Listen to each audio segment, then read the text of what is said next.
Is an injury serious enough that you need to stop playing sports altogether, or can you modify what you do in that sport and potentially still play?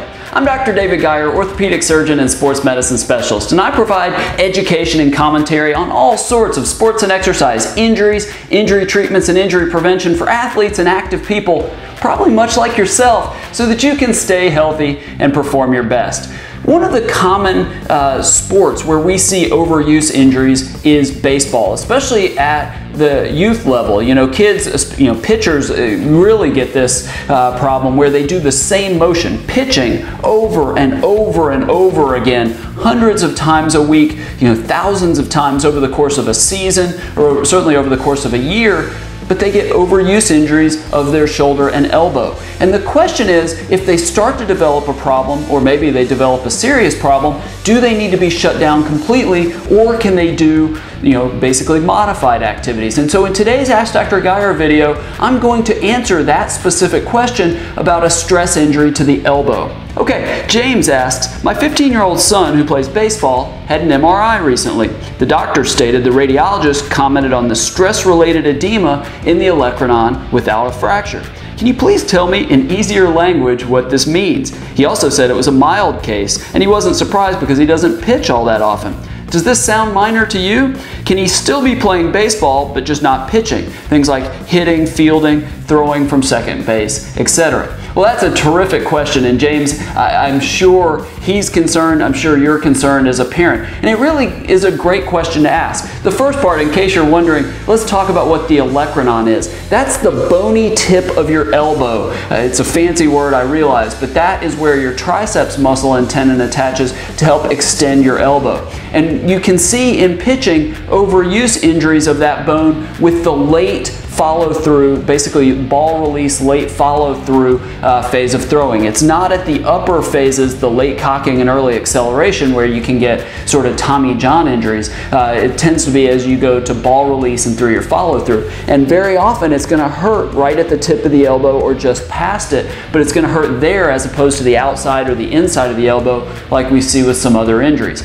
And that injury is almost always related to overuse. I suppose in theory you could have one throw and you get an outright fracture, but it typically doesn't happen like that. It typically is related to overuse, basically pitching too much too soon. And it, just in case you're interested, it also typically affects kids later than Little League. This is typically 15, 16, 17 when that growth spurt is starting to go through changes to close. You see this injury there. Now, it can be an outright stress fracture, and that really presents like all stress fractures do. The pain gradually comes on sooner and sooner with pitching, takes longer and longer to go away, and it just keeps hurting it. Eventually, you can't pitch as well as you would like.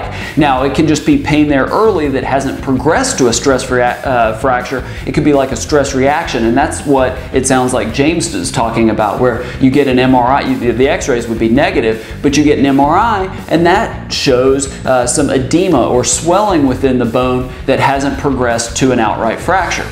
The treatment, be it stress fracture or stress reaction, is to limit the stress on that part of the bone, just like it is with all stress injuries. And so stopping pitching for 3, 4 weeks, 6 weeks, 12 weeks, whatever it takes, is usually enough to get this better. If it progresses to an outright stress fracture, an elite thrower sometimes will fix it surgically by putting a screw down the bone, but if it's in this situation where it's just edema in the bone, just rest is enough to do it. Now, obviously, completely avoiding baseball will certainly work because you're not really putting any stress on that bone, and daily activities aren't going to have any problems.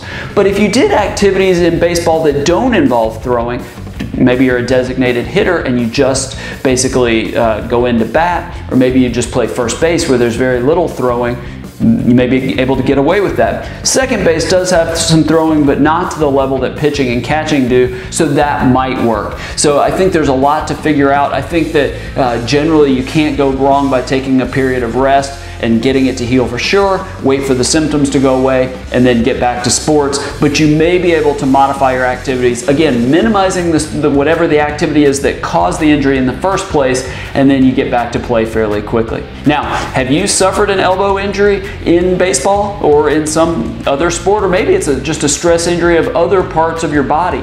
And what did you do? Did you completely shut down, or did you just modify your activities? I would love to hear from you. So below this video, leave your comments, leave your experience. If it's your son or daughter, I'd love to hear it as well. Leave your comments. I think readers from around the world would love to hear your experience. I know I'd like to read it as well. And if you know somebody that has a son that plays baseball dealing with an overuse injury, definitely share this video with him or with her. I would love to help as many people as possible.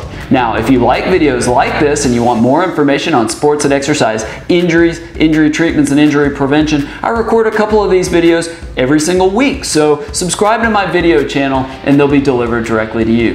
And last, there's so many resources on ways to stay healthy and perform your best in sports and exercise that I only share with my email list. So go to my website, drdavidgeier.com, enter your first name, enter your email. That's all I ask. It's completely free, and I'll deliver those a couple times a week directly to you. Thank you so much for watching. I really hope this was helpful. I really want to decrease youth pitching injuries however we can, and so minimizing the stress on these kids' arms I think is certainly a good thing. I'd love to hear from you about it too though, so leave your comments, and I look forward to seeing you right here in our next Ask Dr. Geier video.